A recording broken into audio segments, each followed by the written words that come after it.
করছি যে আপনার মতন এরকম একজন বিচক্ষণ মানে বলতে পারি সংসদকে বাদ দেওয়ার কারণটা কি? আমি তো কারণ কিছু জানি না। এরা লিডারদের জিজ্ঞেস করা উচিত, তারা কিছু কারণ জানায়নি। কিন্তু আমি খবরের কাগজে মাধ্যমে জানলাম এর থেকে অপমানজনক আর কিছু হতে পারে না। মানে আপনাদের কি জানাবার কোনো সৌজন্যবোধ দেখাননি যে আপনি এবারে? এখন সৌজন্যবোধ দেখায়। আচ্ছা, কমিউনিস্টবাদী মার্ক্সবাদী যারা গণতান্ত্রিক মানবিক সব দিক দিয়ে দাবি করে, হ্যাঁ, আমাকে এই খবরের কাগজে বাধ্যতা জানতে পারে।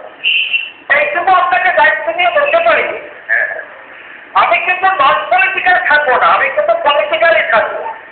বলছি আপনার বর্তমান দুর্গাপুরের যে সিট, যেটাতে তৃণমূলের আপনি প্রার্থী হচ্ছেন, এটা এই সমস্যা কতটা সত্যতা আছে? এটা এখনো আমাদের চূড়ান্ত কিছু আছে বলে আমার কাছে জানা নাই। আপনার তো একটা আলোচনা চলছে।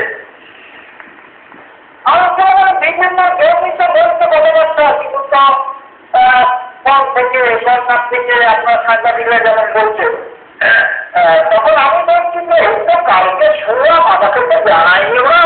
আচ্ছা, মানে আমি তো পর্যালোচনায় ভেঙে দেখবো, এখানে বলতে পারি। এতদিন বামপন্থী রাজনীতির সঙ্গে ছিলেন, এখন এই দক্ষিণপন্থী রাজনীতিতে কোনো অসুবিধা হবে না? আমি কৃষকের মধ্যে লড়ার কথা এক্ষুনি তো মন্তব্য করতে পারি না। আমি এখনো পাঠিয়ে আছি। আচ্ছা, আমি এখনো পাঠিয়ে আছি,